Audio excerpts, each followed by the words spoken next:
오늘 우리에게 주신 하나님의 말씀은 사무엘하 23장 8절부터 17절까지의 말씀입니다. 사무엘하 23장 8절부터 17절까지의 말씀입니다. 다 함께 합독하도록 하겠습니다. 시작. 다윗의 용사들의 이름은 이러하니라. 다그몬 사람 요셉 바세벳이라고도 하고 에센 사람 아디노라고도 하는 자는 군 주의관의 두목이라. 그가 단번에 800명을 쳐 죽였더라. 그 다음은 아우아 사람 도대의 아들 엘르아살이니 다윗과 함께한 세 용사 중에 한 사람이라. 블레셋 사람들이 싸우려고 거기에 모임에 이스라엘 사람들이 물러간지라.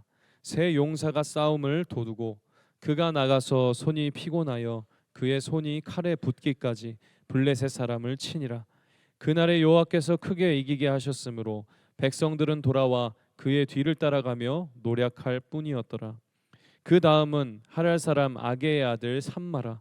블레셋 사람들이 사기가 올라 거기 녹두나무가 가득한 한쪽 밭에 모임에 백성들은 블레셋 사람들 앞에서 도망하되 그는 그 밭 가운데서 서서 막아 블레셋 사람들을 친지라. 여호와께서 큰 구원을 이루시니라. 또 32목 세 사람이 곡식 벨 때에 아둘람 굴에 내려가 다윗에게 나아갔는데 때에 블레셋 사람들이 한 무리가 르바임 골짜기에 진쳤더라. 그때 다윗은 산성에 있고 그때 블레셋 사람은 요새는 베들레헴에 있는지라. 다윗이 소원하여 이르되 베들레헴 성문 곁 우물물을 누가 내게 마시게 할까 하매 세 용사가 블레셋 사람의 진영을 돌파하고 지나가서 베들레헴 성문 곁 우물물을 길어 가지고 다윗에게로 왔으나 다윗이 마시기를 기뻐하지 아니하고 그 물을 여호와께 부어드리며 이르되 여호와여 내가 나를 위하여 결단코 이런 일을 하지 아니하리이다. 이는 목숨을 걸고 갔던 사람들의 피가 아니니까 하고 마시기를 즐겨하지 아니하니라. 세 용사가 이런 일을 행하였더라. 아멘. 아멘. 오늘은 다윗과 그 용사들에 대해서 한번 같이 묵상해 보려고 합니다. 여기 소개된 용사는 첫째 사람은 아디노라고 하는 사람이죠. 이 사람은 단번에 800명을 쳐 죽일 정도로 힘이 장사하고 또 용맹한 사람입니다. 두 번째 사람은 엘르아살이죠.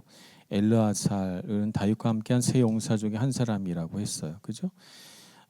전쟁터에 나가서 칼이 손에 붙기까지 싸웠다고 하니까 이 사람은 정말 체력이 대단한 사람입니다. 그리고 전쟁터에서 물러서는 법이 없어요. 그래서 사람들이 다 피곤해서 물러가고 그렇게 하는데도 그는 앞에서 전쟁을 주도하죠. 마지막으로는 이제 삼마라는 사람이죠.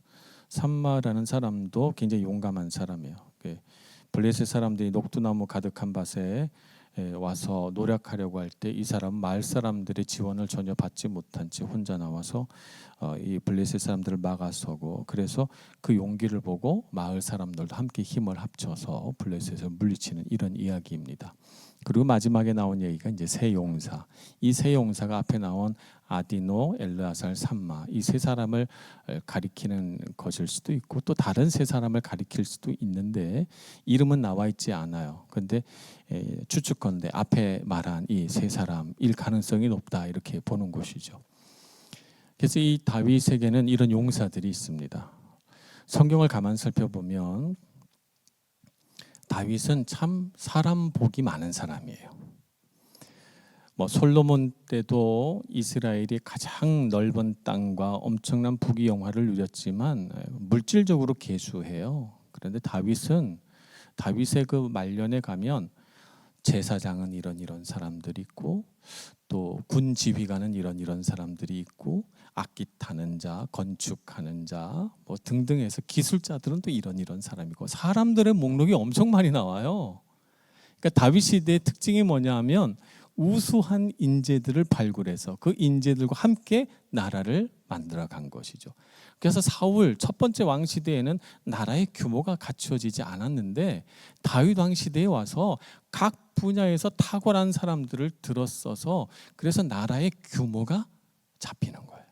그래서 정치, 행정, 군사, 경제, 사회, 문화 각 영역에 뛰어난 사람들이 들어가서 거기서 그들이 나라를 아주 부강하게 이끌어나가고 각 영역이 균형적으로 발전하도록 그렇게 한 것이죠. 그래서 다윗은 사람 복이 많다. 자, 그러면 여러분 우리도 이렇게 생각이 들잖아요. 나도 다윗처럼 사람 복이 많았으면, 나도 나에게 그렇게 뛰어난 인재들이 이렇게 왔으면 좋겠다, 이렇게 생각이 들잖아요. 그죠? 어떻게 하면 우리 인생에도 다윗과 같은 사람 복이 있을 수 있을까요? 정답은 내가 좋은 사람이 되면 돼요. 나는 가만히 있고 누가 좀 좋은 사람 와라 안 오거든요. 내가 좋은 사람이 되면 좋은 사람이 와요. 인생은 참 신기하죠. 그래서 내가 좋은 사람이 되는 것이 인복이 있는 비결이에요. 왜냐하면 사람은 마음이 악하면 악한 사람을 보고요, 그 사람이 좋고요. 마음이 선하면 선한 사람이 좋고요. 의로우면 의로운 사람이 좋아요. 여러분도 친구를 가만 살펴보면 나하고 마음 맞는 사람이 좋잖아요. 그죠? 내 마음이 중요한 거예요. 여러분 마음을 잘 일구어 가시기를 바랍니다. 우리 청년부 안에서 여러분의 마음밭이 아름답게 일구어져서 여러분이 지금도 좋은 분들이시지만 더 좋은 사람 되어서 여러분의 삶에도 은혜와 사랑과 사람의 복이 가득하시길 축복합니다. 다윗은 아주 어려서부터 그렇게 마음밭이 일구어지는 그런 경험들을 많이 했어요. 그래서 산 위에 올라가서 양을 칠 때에도 그의 마음을 하나님 앞에서 잘 담금질을 하고, 그리고 형제들과의 관계 안에서, 또 전쟁터에서, 또 신하와 왕의 관계 아래서, 또 요나단과의 우정 속에서 마음을 자꾸 단련해서 좋은 사람으로 성장해 갔던 것이죠. 그래서 우리도 그렇게 다윗처럼 잘 마음을 단련해서 좋은 사람 돼서, 여러분 주변에는 다윗처럼 3명의 용사가 아니라 30명의 용사, 300명의 용사가 가득한 그런 사람의 복이 풍성한 여러분의 인생 되길 축복합니다. 사람의 복이 많으려면 중요한 게 뭐냐면 같이 일하는 법을 배워야 돼요. 독불 장군은 사람의 복을 얻을 수가 없습니다. 내가 제일 잘 나가 그거거든요. 내가 제일 잘났기 때문에 다른 사람하고 같이 일을 못해요. 내가 사람 복이 많으려면 어떻게 해야 돼요? 다른 사람과 같이 일하는 법을 배워야 돼요. 미국의 전설적인 농구 황제라고 불렸던 마이클 조던은 이런 말을 했어요. 공을 넣는 것은 재능이지만 이기게 하는 것은, 승리를 주는 것은 팀워크다, 이렇게 말했어요. 마이클 조던처럼 재능 있는 사람이 어디 있어요? 조던만 있으면 다 이길 것 같잖아요. 근데 조던도 어떻게 말했어요? 팀을 이기게 하는 것은 팀워크라고 했어요. 함께 일하는 법을 배워야 돼요. 아무리 내가 재능이 많아도 나 혼자 팀의 승리를 가져다 줄 수는 없어요. 마이클 조던이 있었을 때 시카고 불스가 진짜 유명한 팀이었는데, 그 팀에는 여러분 잘 모르시겠지만 스코티 피핀이라든지 여러, 제가 나이 인정을 해버리고 말았습니다만, 유명한 농구 선수들이 그때 정예 5명 안에 있었습니다. 마이클 조던만 잘해서 시카고 불스가 우승한 것 아니에요. 그때 악동이라고 불리는 유명한 리바운드 잘하는 농구 선수도 있었고, 아주 포워드도 있었고, 여러 농구 선수 뛰어난 사람들이 같이 있었고, 이 사람들이 있었기 때문에 마이클 조던도 빛날 수 있었던 것이죠. 그러니 여러분, 함께 팀을 이뤄서 일하는 법을 배우십시오. 언제 배워야 되는가? 내가 언젠가 그런 팀이 만들어지면 해야지. 그렇지 않아요, 여러분. 모든 삶의 기초는 여러분이 20대 때 만들어집니다. 여러분이 20대, 여러분의 30대를 함께 일하는 법을 배워가는 소중한 시간으로 삼으시기를 바랍니다. 그래서 여러분이 함께 동력하면서 내 주변에 이렇게 좋은 사람들, 좋은 인재들이 있구나 하는 것을 발견해가는 기쁨이 있길 바라요. 그래서 그런 사람들과의 여러분의 인적 네트워크, 여러분의 삶의 친구들, 동력자들이 많아지면 여러분이 사람 부자가 되는 거예요. 여러분의 인생에 어떤 일들이 일어날지 누가 알겠습니까? 그러면 함께 일하는 것, 함께 동력하는 데 있어서 중요한 요소들은 뭘까요? 첫 번째는요, 공감 능력이에요. 여러분 함께 일하는 데 있어서 공감 능력이 빠지면 안고 없는 찐빵과 똑같아요. 오늘 비유가 전부 다 좀 옛날 구식으로 나가게 되는데 죄송합니다. 여러분, 가장 중요한 요소예요. 공감 능력. 그러니까 상대방이 뭔가 기분이 우울한 것 같으면 기분 우울하구나 이렇게 물어줘야 돼요. 상대방이 내 말을 듣고 뭔가 불편하면 내가 이런 말을 해서 불편했어 라고 알아줄 수 있어야 돼요. 상대방이 나에게 무슨 말을 하면 여마 너의 말은 이런 뜻이지 라고 그것을 이해해 줘야 돼요. 이거 공감 능력이에요. 근데 공감 능력이 결여되면 어떻게 되는가? 내가 하고 싶은 말만 해요. 내가 듣고 싶은 것만 들어요. 그러면 처음에 잘 모를 때는 가서 대화해요. 그런데 저 사람은 내 말을 잘 안 듣고 자기 하고 싶은 말만 하는구나 하는 걸 알게 되는 순간 여러분 어떻게 행동해요? 저 사람 곁엔 가지 말아야 되겠다 이렇게 생각하고 눈에 보이지만 딴 사람하고 가서 얘기하잖아요. 공감 능력이 그래서 중요한 겁니다, 여러분. 그래서 공감할 줄 알아야 돼요. 상대방의 감정에 공감하고 상대방의 생각을 이해하고 그래서 대화가 주고받고가 돼야 돼요. 이건 저 사람이 나랑 비슷한 사람인가 저 사람이 나랑 다른 스타일의 사람인가 중요하지 않아요. 대화가 되면 나하고 전혀 다른 스타일의 사람과도 얼마든지 대화할 수 있어요. 근데 나하고 생각이 같고 비슷한 특질을 갖고 있어도 대화가 안 되면 공감 능력이 없으면 그러면 대화가 끊어져 버립니다. 그러니 여러분 함께 팀으로 일하고 싶어요? 그러면 공감 능력을 개발하세요. 그래서 공감 능력이라는 건 주의 깊게 듣는 것입니다. 주의 깊게 듣고 상대방이 가지고 있는 언어적인 말로 하는 언어뿐만 아니라 말이 아닌 언어, 표정이라든가 손짓이라든가 태도라든가 이런 것으로 우리는 얼마든지 대화가 가능하거든요. 그래서 그것 보고도 우리 알아챌 수 있는 비언어적인 그런 언어도 우리가 잘 알아들을 수 있는 사람이 되어야 됩니다. 그래서 여러분의 공감 능력을 잘 키워서 서로 이해해주고 공감해주고 보듬어주는 그런 관계를 만들어 가시길 축복합니다. 두 번째는 진실함이에요. 진실함. 관계를 맺는 데 있어서 가장 중요한 요소 중에 하나가 진실함이죠. 진실함이란 상대방을 신뢰할 수 있게 만드는 동력이 되죠. 진실하지 않으면 상대방을 신뢰하기 어렵습니다. 그래서 여러분 무슨 일이든지 늘 진실해야 됩니다. 진실해서 여러분이 마음속으로 느끼고 생각한 것들 잘 정리해서 정직하게 표현할 줄 아는 그런 표현력을 배워야 됩니다. 그리고 여러분의 손과 발이 하는 것과 여러분의 마음이 같아야 돼요. 이게 다르기 시작하면 문제가 있는 거예요.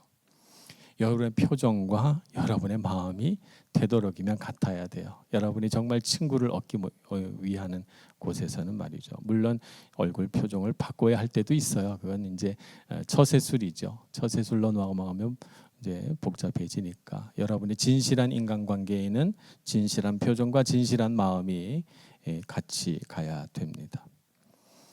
그리고 나서는 이제 헌신이 필요합니다. 헌신이라고 하는 것은 내가 먼저 하는 거예요. 상대방이 먼저 날 섬겨주고 나에게 헌신하면 나도 헌신해야지라고 하는 건 헌신이 아니에요. 이건 기브 앤 테이크예요. 헌신이란 상대방이 나에게 아무것도 주지 않았는데 내가 먼저 하는 일이에요.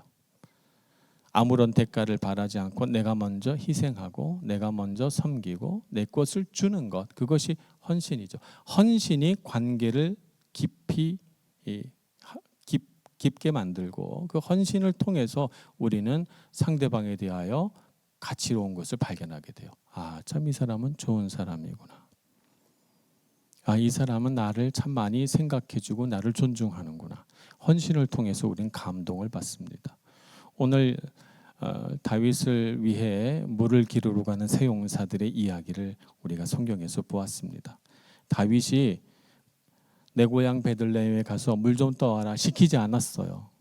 어느 떼약볕이 내리쬐는 날 전쟁하느라 지친 다윗이 그늘에 걸터 앉아 고향이 뻔히 내려다 보이니까 내 고향 베들레헴 성문만 지나면 바로 우물이 있는데 저 우물에서 시원한 우물 하나 한 잔 길어 마셨으면 좋겠다. 혼잣말 하듯이 그렇게 얘기했는데 다윗의 세 용사가 옆에 서 있는 줄도 모르고 이 엘르아셀과 삼마와 아디노가 그 얘기를 듣고 서로 눈빛 교환을 하는 거예요.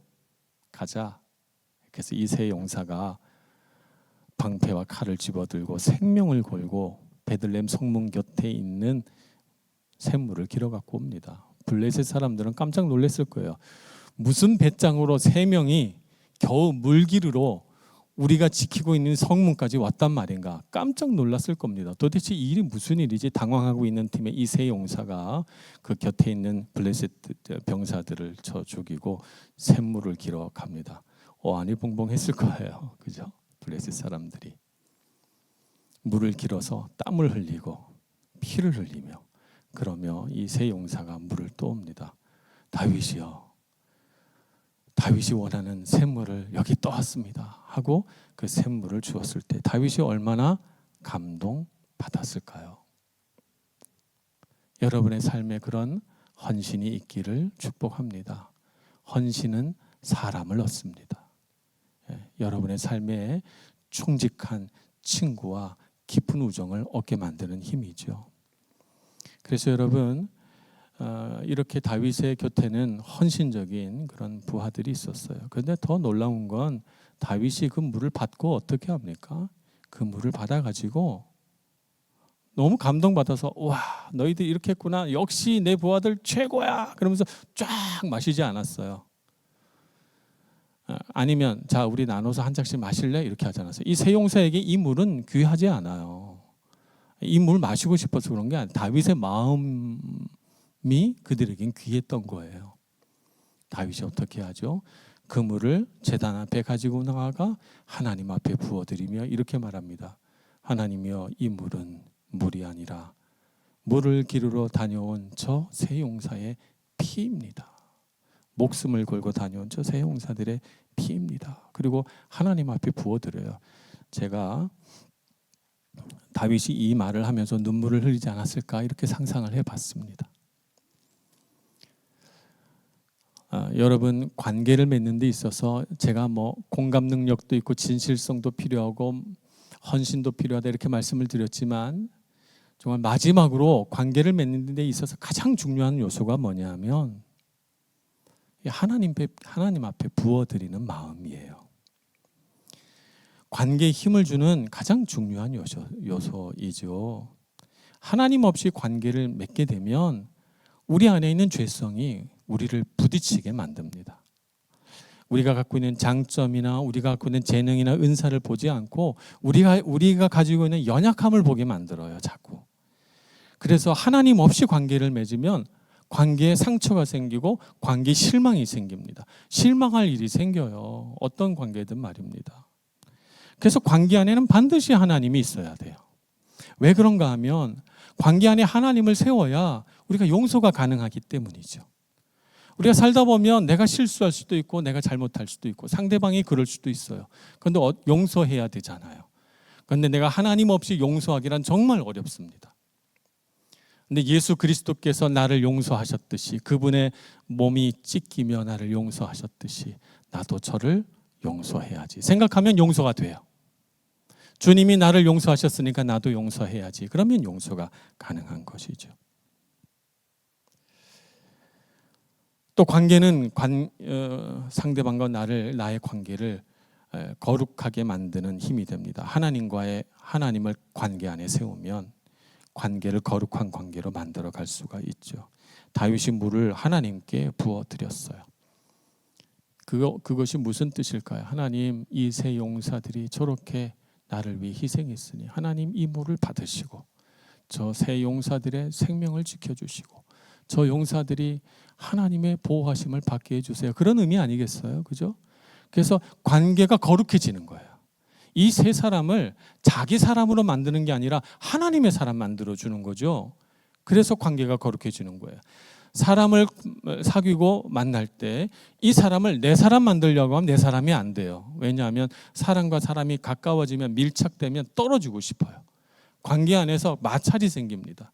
근데 그 관계를, 그 상대방을 하나님께 돌려드리면 떠나갈 것 같지만 떠나가는 것이 아니라 그 관계가 거룩해집니다. 그래서 여러분 소중한 사람이 있어요? 그러면 하나님께 드려야 돼요. 하나님께 올려드려야 됩니다. 그리고 관계 안에 하나님을 세우면 비전이 생깁니다. 둘이서 서로 마주보면 서로 얼굴만 봐요. 근데 관계 안에 하나님을 세우면 둘이서 손잡고 하나님을 바라봅니다. 비전이 생깁니다. 인생의 높은 비전, 하나님의 뜻을 발견하고 함께 그 길을 걸어가게 돼요. 동력하게 되는 것이죠. 그래서 여러분 관계 안에 하나님을 세우는 것은 정말 중요합니다. 관계 안에 하나님을 세우지 않으면 이러한 모든 유익한 일들을 우리가 다 상실하게 되는 것입니다. 그러니 여러분 우리 청년부 안에서 여러분이 또 인생을 살아가면서 맺게 되는 수많은 관계, 친구 관계, 선후배 관계, 직장 관계, 많은 관계 속에서 여러분이 정말 사랑하는 사람이 생기거든, 소중한 사람이 생기거든 관계 안에 하나님을 세우시기 바랍니다.